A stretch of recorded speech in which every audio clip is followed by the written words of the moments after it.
Those top 10 picks that throw up the bricks. Those waiver wire duds that turn into studs. It's Hot Soup Fantasy Football. I'm here to bring you the overachievers and underachievers for week 7. We're going to go over our underachievers first, man. You know, those guys that are top 10 picks.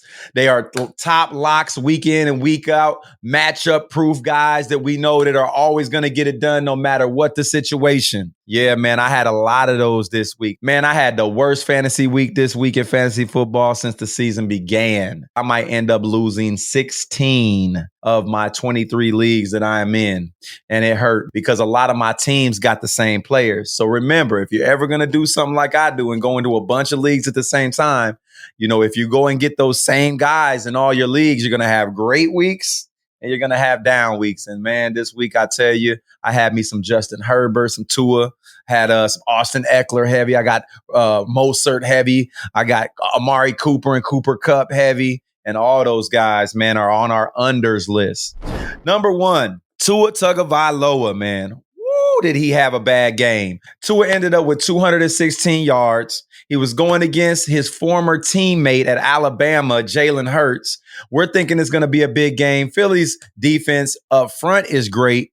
But on the pass, man, Tua should have had way more going on than what he had through the air, and he didn't. Threw us 216 pedestrian yards, a touchdown, and an interception. Tua was the number 20th quarterback in scoring this week. That's not where we had him ranked. I believe he was ranked in the top 3 this week. He ended up giving you 11.34 points in standard scoring. There were only 24 quarterbacks that played yesterday, and he was number 20.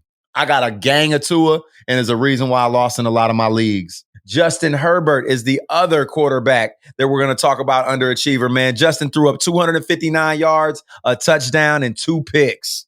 Out of Justin Herbert in a shootout with KC? Oh, my God.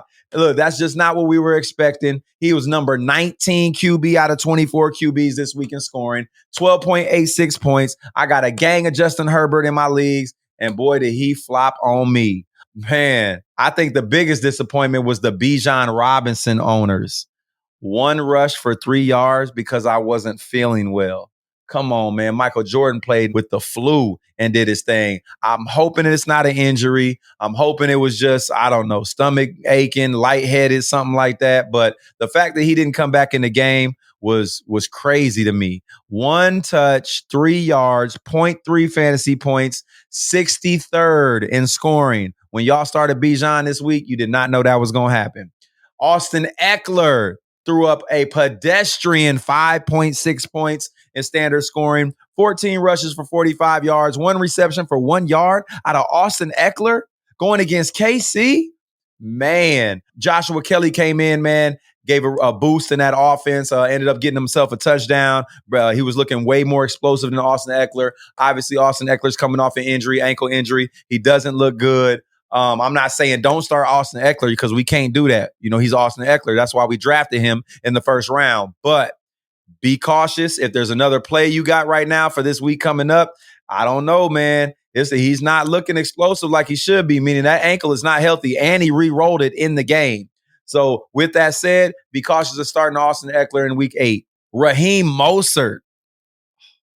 I believe Raheem Mostert was ranked in the top 2 running backs this week, was going against that Philly front. That Philly front is tough, and it showed. Explosive Raheem Mostert went off for 9 rushes, 45 yards, had 1 reception for 6 yards, and that's it. No TDs. Man scored 6.1 points in fantasy scoring. He was the number 34 running back in scoring this week. There were only 24 teams that played. That means there were 10 people's backups that had more points than Raheem Mostert this week. Nobody expected it. I got a gang of Raheem, and it's why I failed in week 7.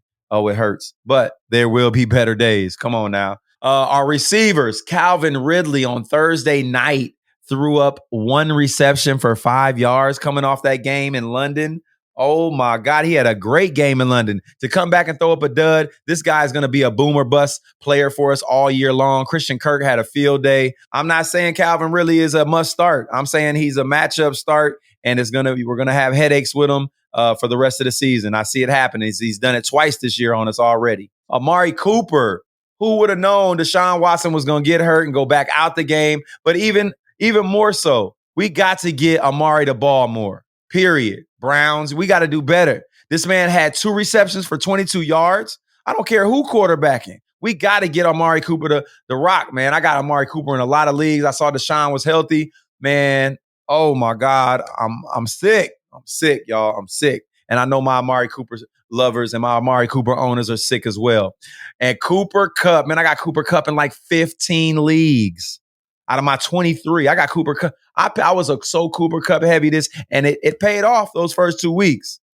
Man, Puka Nacua went slap off. Who was Cooper Kupp in that game? Man, had a 2-point conversion. That's about it. Ended up with 2 receptions, 29 yards, a 2-point conversion, 6.9 points in fantasy scoring, and ended up number 50 receiver. Number 50. That means he was a wide receiver 3 this week. Look, man, I don't care who you are. You don't bench Cooper Kupp. You got to start him week in and week out. I know everybody is upset that went out and got Michael Mayer. He was a big waiver wire pickup, was supposed to do his thing, had a favorable matchup this week. Ended up the number 27 tight end with 2 receptions for 13 yards, 3.8 points. Not sure what's going on with that over there in Vegas, but it does seem like it's a changing of the guard at the receiver position. That man Myers has been going off week in and week out. He's a solid play every week. Zach Ertz is my other tight end, underachiever this week. A lot of people were talking about Zach, man. A lot of the pros, analysts were talking about get him in your lineups. Man, it was number 20th tight end this week with 3 receptions, 19 yards, 4.9 points. This just goes to show us anything can happen on any given Sunday. I know we think we know what we're talking about. And for the most part, we do. And the statistics show it. But you could have the best team, best player go into a contest and have the worst week of every team in your league. And it can happen on any given Sunday. And that's what happened in week 7 for Hot Soup and his teams, man. Hopefully you guys fared off a little better than I did. I'm sick. Y'all can tell I'm still talking about it. Well, there go your unders for week 7. Come check us out for our overs, our overachievers for week 7 on our next show. It's your boy Hot Soup. Check me out on Facebook. Check me out on Instagram, TikTok. Check me out on YouTube. Like and subscribe. Hot Soup out.